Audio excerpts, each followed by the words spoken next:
இந்த தாத்தா யாருன்னு தெரியுதா? இவரோட உடம்பு அசைச்சது படத்துல கவனிச்சிங்களா? இந்த வீடியோல தலைவர் தம்பி தலைமையில் படத்துல இருக்கிற 30 மிஸ்டேக்ஸை பார்க்க போறோம். நடுவில் சேலஞ்சஸும் இருக்கு. அப்புறம் என்ன, வீடியோ பார்க்கலாமா? சரி போமா. படத்தோட ஸ்டார்டிங்லேயே ஒரு மிஸ்டேக் தொடங்குது.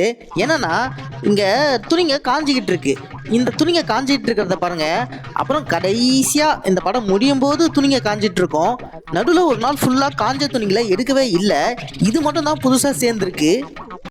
இதுல இவன் ஆங்கிளை மாத்தி மாத்தி காட்டும்போது மாத்தி மாத்தி வேற வேற இடத்துல நின்றுட்டு இருக்கான். உங்களுக்கு தெரியுதான்னு கவனிங்க. தெரியல. இப்போ இதில் ஈஸியாக கண்டுபிடிக்க அந்த வெர்டிக்கலாக இருக்கிற கம்பியை கவனிங்களேன். இப்போ எங்கே நின்றுட்டு இருக்கான், அடுத்த ஷாட்டில் எங்கே நின்றுட்டு இருக்கான்னு பாருங்களேன். அடுத்த வேற ஆங்கிளில் இங்கே நிற்க வேண்டியது இங்கே நின்றுட்டு இருக்கான். மக்களே, முன்னாடியே சொல்லியிருந்தேன் இல்லையா? இப்போ உங்களுக்கு ஒரு சேலஞ்சு. இந்த மிஸ்டேக்கை நீங்களே கண்டுபிடிங்க.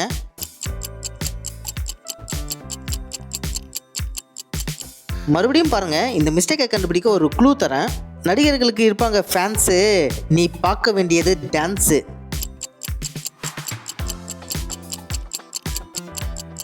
சேலஞ்சஸோட ஆன்சர் நான் வீடியோட கடைசியில் சொல்லியிருக்கேன். வேணும்னா அப்புறமா பார்த்துக்கோங்க. இப்போ மற்ற மிஸ்டேக்ஸை பார்த்துருவோம். கல்யாணம் நடக்கும்போது, அதுவும் தாலி கட்டுற சமயத்துலலாம் நான்வெஜ் போடுவாங்களா? தீட்டுன்ட்டு கொஞ்ச நாள் முன்னாடியில இருந்து நான்வெஜ் சாப்பிட மாட்டோம். ஒருவேளை ஒவ்வொரு ஊரில் ஒவ்வொரு மாதிரி நடக்குமோ தெரியல. தெரிஞ்சதா சொல்லுங்கள். அப்படி இல்லைன்னா இது மிஸ்டேக் தான். அதுவும் இவர் கோழியை வெட்டுறதை கவனிச்சிங்கன்னா அவர் வெட்டவே மாட்டார். அவர் சும்மா வெட்டுற மாதிரி பாவலை தான் பண்ணுவார். நீங்களே அதை ஒரு வாட்டி நல்லா பாருங்களேன். ஜீவா இங்கே பேசிக்கிட்டு இருக்கிற வரைக்கும் அவர் அங்கே ஆக்ஷன் பண்ணணும். அதான் அங்கே பண்ணிகிட்டு இருக்காரு. இந்த மிஸ்டேக்கை கொஞ்சம் மைன்யூட்டாக நோட் பண்ணால் தான் தெரியும். ஏன்னா பொருள் சின்னதாக இருக்கும். அந்த சேரில் இருக்கிற டம்ளரையும் பாட்டில் கேப்பையும் நோட் பண்ணுங்களேன். அதுக்கு நடுவில் தான் தம்பி ராமையா அந்த பாட்டிலை வைப்பார். டம்ளரு பாட்டில் கேப்புக்கு நடுவில் பாட்டில், ஓகே. ஆனால் அடுத்த ஷாட்டில் பாட்டில் கேப்பு நடுவில் வந்துட்டு இருக்கோம். இங்கே இருந்த பாட்டில் கேப்பு எப்படி இங்கே வந்தது நடுவில்? இதில் இந்த கல்யாண பொண்ணு நிற்கிற இடத்துல மிஸ்டேக் நடந்திருக்கு. இந்த ஆங்கிளில் அந்த கல்யாண பொண்ணு அந்த விண்டோவோட எட்ஜில் தான் நிற்குது. ஆனால் அடுத்த ஷாட்டில் வேறு ஆங்கிளில் காட்டும்போது அந்த விண்டோவோட சென்ட்ரலில் நிற்குது. மறுபடியும் அடுத்த ஷாட்டில் வேறு ஆங்கிளில் காட்டும்போது அந்த விண்டோவோட எட்ஜில் தான் நிற்குது. இப்படி ஆங்கிளை மாற்றி மாற்றி காட்டும்போது இந்த சீன் ஃபுல்லாக மாறி மாறி நிற்கும். அட பாவீங்களா, இப்படி ஒன்று நடக்க வாய்ப்பே கிடையாது. ஸோ கண்டிப்பாக இது மிஸ்டேக் தான். இறந்து போனால் அந்த தாத்தாவோட வாய் மூடிக்கிட்டு தான் இருக்குது. நல்லா கவனிங்க. ஆனால் சில செகண்ட் கழித்து காட்டும்போது மூடி இருந்த வாய் திறந்துருக்கு. திறந்துருந்த வாய் மூடி வைக்கலாம். ஆனால் மூடி இருந்த வாய் யாராச்சும் திறப்பாங்களா? யாரும் மூடி இருக்கிற வாயை திறக்க மாட்டாங்க. பணமே திறந்தால் தான் உண்டு. அப்போ இது மிஸ்டேக் தானே? மக்களை, உங்களை என்டர்டெயின் பண்ணுறதுக்காக இந்த வீடியோஸ் பண்ணிகிட்ருக்கேன். ஸோ சப்ஸ்கிரைப் பண்ணி சப்போர்ட் பண்ணுங்கள். ஜீவா மியூசிக் செட்டை ஆஃப் பண்ணுறதுக்கு அப்படியே ஸ்ட்ரெயிட்டாக நடந்து வராரு. அங்கே தான் வந்து எல்லோரும் டான்ஸ் ஆடிட்டு இருக்காங்க. ஆனால் அவர் நடப்பாதையில் மட்டும் யாரும் வரமாட்டுறாங்க. ஜஸ்ட் 1-2 பேர் வந்து போகணுமேன்னு வராங்க, அவ்வளோதான். கேமராவுக்கு எந்த ஒரு டிஸ்டர்பன்ஸும் நடக்கக்கூடாதுங்கிறதுக்காக இந்த மிஸ்டேக் நடந்திருக்கு. அந்த மைக் செட்டை ஆஃப் பண்ணும்போது ஒரு மிஸ்டேக் நடக்குது. கையில் வச்சுருக்கிற அந்த துணியை கவனிங்களேன். இப்போ அந்த துணி எப்படி இருக்குது, அடுத்து வேறு ஆங்கிளில் காட்டும்போது அந்த கையில் துணி எப்படி இருக்குன்னு பாருங்கள், மாறி இருக்குது. மக்களே, உங்களுக்கு 2வது சேலஞ்சு. இந்த மிஸ்டேக்கை நீங்களே கண்டுபிடிங்க. மறுபடியும் பாருங்கள். இப்போ உங்களுக்கு ஒரு க்ளூ தரேன். ப்ளே பைக்கு இருக்கும் நிறைய லவர்ஸு, நீ பார்க்க வேண்டியது ஃப்ளவர்ஸு.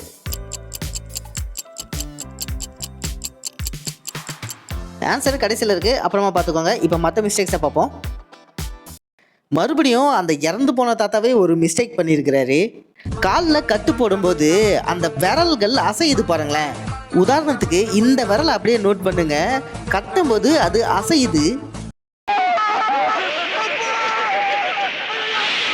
கல்யாணம் நடக்கும்போது அந்த மாப்பிள்ளை வீட்டு சைடில் யார் டெசிஷன் எடுக்கிறான்னு பார்த்தீங்கன்னா, ஃபுல் அண்ட் ஃபுல்லு அந்த மாப்பிள்ளையும் அவனோட தம்பியும் தான் டெசிஷன் எடுக்கிறாங்க. அவங்க சைடில் யாரும் பெரிய மனுஷங்க இல்லையா, அம்மா அப்பா தாத்தா பாட்டி ரிலேட்டிவ்ஸு அப்படின்ட்டு. அதுவும் இன்னொன்று, ரிலேட்டிவ்ஸு கொஞ்சமாக தான் இருக்கிறாங்க. ஒரு கல்யாணம் நடக்குதுன்னா எவ்வளோ பெரிய விஷயம், அதுக்கு கொஞ்சம் தான் ரிலேட்டிவ்ஸ் வருவாங்களா? பட்ஜெட் ப்ராப்ளமாக இருக்கும். ஜூனியர் ஆர்டிஸ்ட்டுங்களுக்கு யார் காசு கொடுக்கறது? ஆங்கிளை மாற்றி மாற்றி காட்டும்போது லைட்டிங்கையும் மாற்றி மாற்றி அடிச்சிருக்காங்கன்னு நினைக்கிறேன். இந்த ஆங்கரில் துணி இருக்குல்ல, அதுக்கு பக்கத்தில் இருக்கிற லைட்டை கவனிங்களேன். இது வரைக்கும் ப்ளூ லைட் அடிக்கல, இது வரைக்கும் தான் அடிச்சிட்ருக்கு. அப்புறம் இளவரசு பொண்ணுக்கிட்ட பேசிகிட்டு இருக்கும்போது கண்ணாடியில் பார்த்தீங்கன்னா இது வரைக்கும் அடிச்சிட்டு இருந்த லைட்டு இப்போ இது வரைக்கும் அடிக்குது பாருங்களேன். இப்போ சொல்லப்படுறது எல்லா படத்துலையும் வரும். ஏன்னா கேமரா ஆங்கிளை அப்படி தான் வைப்பாங்க. இந்த அம்மாவுக்கும் பையனுக்கும் நடுவில் கொஞ்சம் தான் கேப் இருக்கா, ஆனால் அடுத்த ஷாட்டில் இவங்களுக்கு நடுவில் நிறைய கேப் இருக்கும். ஏன்னா அவங்களுக்கு நடுவில் தான் கேமராவை வச்சு எடுத்துகிட்டு இருப்பாங்க. மறுபடியும் அடுத்த ஷாட்டில் அவங்களுக்கு நடுவில் கேப் இருக்காது, என்ன கேமரா வைக்க தேவையில்லை. இது நல்ல காமெடியான மிஸ்டேக்கு. ஒரு செட் ப்ராப்பர்ட்டியில் மிஸ்டேக் பண்ணியிருக்காங்க. யார் ஆர்ட் டைரக்டர் இப்படி பண்ணியிருக்காங்க? தம்பி ராமையா கையில் இருக்கிற அருவாலை கவனிங்களேன். அவர் ஆட்ட அது நல்லா ரப்பர் மாதிரி ஆடுது. ஒரு இரும்பு பொருள் எப்படி ரப்பர் மாதிரி ஆடும்? இதில் கல்யாண பொண்ணு ஒன் சைட் லவரை அடிக்கிறது அவன் மேலே படவே படாது. ஒரு புது விஷுவலை மூளை ரெக்கக்னைஸ் பண்ணுறதுக்கு 2 செகண்ட் தேவைப்படும். ஆனால் அதுக்குள்ளே நடக்கிறதுனால இந்த மிஸ்டேக் நமக்கு தெரியலை. ஸோ அதான் ஸ்லோ மோஷனில் காமிச்சேன். மாப்பிள்ளை பையன் அப்புறம் தம்பியை கவனிச்சிங்களா? இப்படி நைன்னு ஃபோன் அடிச்சு நேரத்துல இப்படி பண்ணாவே எப்படி பிடிச்சேன். அந்த தம்பி ஒரு மாதிரி ஸ்லாங்கில் பேசுகிறான், ஆனால் அண்ணன் வேற மாதிரி ஒரு ஸ்லாங்கில் பேசுகிறான். எல்லாம் இப்போதான் நல்லா செட் ஆகி வந்து எனக்கெல்லாம் கல்யாணம் நடக்குது. இப்போ 2 பேரும் ஒரே ஃபேமிலி தான், ஒரே ஊர்லேருந்து தான் வராங்க. ஆனாலும் இவன் ஒரு மாதிரி பேசுகிறான், அவன் ஒரு மாதிரி ஸ்லாங்கில் பேசுகிறான். மக்களே, உங்களுக்கு இப்போது 3வது சேலஞ்சு. இந்த மிஸ்டேக்கை நீங்களே கண்டுபிடிங்க. மறுபடியும் பாருங்கள். இப்போ உங்களுக்கு ஒரு க்ளூ தரேன். நாய் குறைக்கும் லொல்லு, நீ பார்க்க வேண்டியது கடிகார முள்ளு. இது ரொம்ப ஈஸியான சேலஞ்சு தான். ஆன்சரை வேணால் அப்புறமா பார்த்துக்கோங்க. இப்போ மற்ற மிஸ்டேக்ஸை பார்ப்போம். நடிக்க சொன்னவனே நடிக்கிறவங்கள பார்த்துருக்கீங்களா? இங்கே பாருங்களேன், சுவிட்சு போட்ட மாதிரி இங்கே கேமராவை திருப்பும்போது இவங்க நடிக்க ஆரம்பிக்கிறாங்க. ஐ திங்க் கேமராவை கொஞ்சம் லேட்டாக திருப்பி இருக்கணும், சீக்கிரமாக திருப்பிட்டாங்க. அதான் இந்த மிஸ்டேக் வந்திருக்கு. இந்த படத்தில் நிறைய இடத்துல டப்பிங்கில் அட்ஜஸ்ட் பண்ணியிருக்காங்க. இந்த பொண்ணு ஒரு வார்த்தை பேசும், வெட்டி சாய்க்காம விட மாட்டேன் அப்படின்னு சொல்லும், சவுண்டு கேட்கும். ஆனால் அந்த பொண்ணு பேசியே இருக்காது. நல்லா கவனிங்களேன்.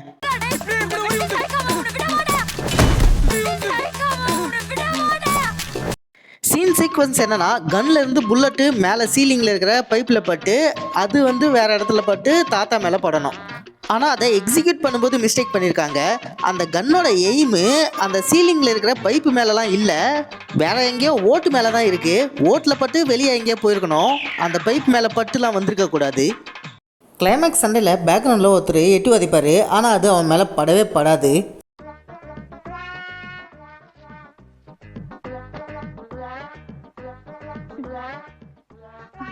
இளவரசு ரிலேட்டிவ் அடிக்கிறது தம்பி ராமையாவோட சித்தப்பா மேலே பட்டிருக்காது.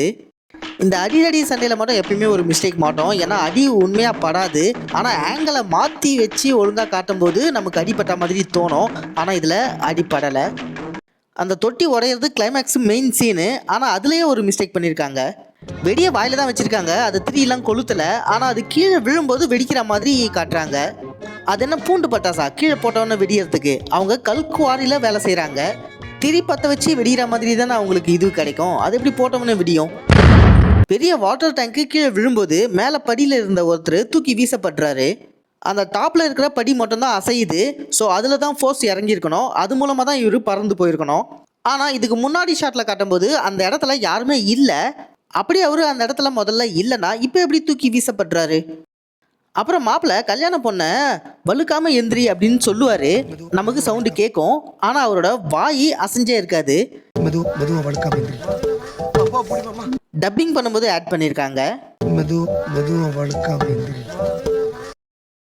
அதே போல் சமைச்சதெல்லாம் வீணா போச்சேன்ட்டு பின்னாடி இருக்கிற சமையல்காரு சோகமாக பேசுவார். சமைச்சதெல்லாம் வீணா போச்சு, சவுண்டு மட்டும்தான் கேட்கும், ஆனால் அவரோட வாய் அசைஞ்சிருக்காது. டப்பிங்கில் சேர்த்துருக்காங்க. சமைச்சதெல்லாம் வீணா போச்சு, சமைச்சதெல்லாம் வீணா போச்சு. மக்களே, கடைசி மிஸ்டேக்கை உங்களுக்கு 4வது சேலஞ்சாக தரேன். இந்த மிஸ்டேக்கை நீங்களே கண்டுபிடிங்க. மறுபடியும் இன்னொரு வாட்டி பாருங்கள். உங்களுக்கு ஒரு க்ளூ தரேன். குளத்துல பொண்ணுங்க தூக்குவாங்க குடம், நீ பார்க்க வேண்டியது வெடிக்கிற இடம்.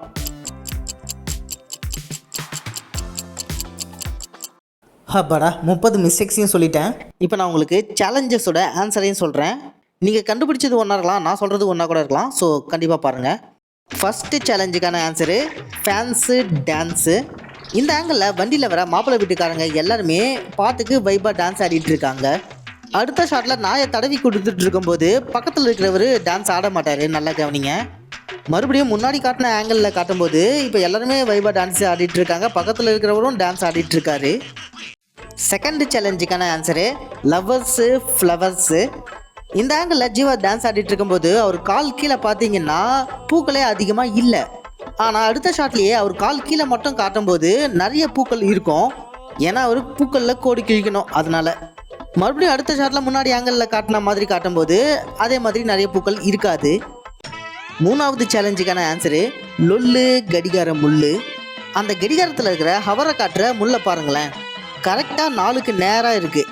ஆனால் மினிட்ஸை காட்டுற முள்ளை பாருங்களேன் 8ல் இருக்குது. அந்த மினிட்ஸ் காட்டுற முள் கரெக்டாக 12ல் இருந்தால் தான் ஹவர் காட்டுற முள் கரெக்டாக 4ல் இருக்கும். அப்போ அந்த ஹவர் காட்டுற முள் 4க்கும் 5க்கும் நடுவில் இந்த இடத்துல இருந்திருக்கணும். நாலாவது சேலஞ்சுக்கான ஆன்சரு குடம் இடம். அந்த வெடியை தூக்கி போடும்போது தூக்கி போடுற இடத்துல வெடியாமல் வேற இடத்துல, அதுவும் 2 இடத்துல வெடியுது. படத்தோட கதைப்படி அது விழுந்த இடத்துல வெடியுது. ஆனால் இப்போ மட்டும் வேற இடத்துல வெடியுது. ஏன்? I am sorry. Technical fault. Thank you. மொத்தம் 30 மிஸ்டேக்ஸையும் பார்த்துட்டீங்க. சூப்பருங்க. நீங்கள் கமெண்ட்டில் தலைவர் அப்படின்னு டைப் பண்ணுங்கள். நீங்கள் யாருன்னு நானும் தெரிஞ்சுக்கிறேன். இந்த சேனலில் நிறைய படத்தோட மிஸ்டேக்ஸை போட்டிருக்கேன், அதையும் பாருங்கள். மறக்காமல் சப்ஸ்கிரைப் பண்ணிட்டு லைக் பண்ணுறேங்க. அமுக டுமுக அமால் டுமால்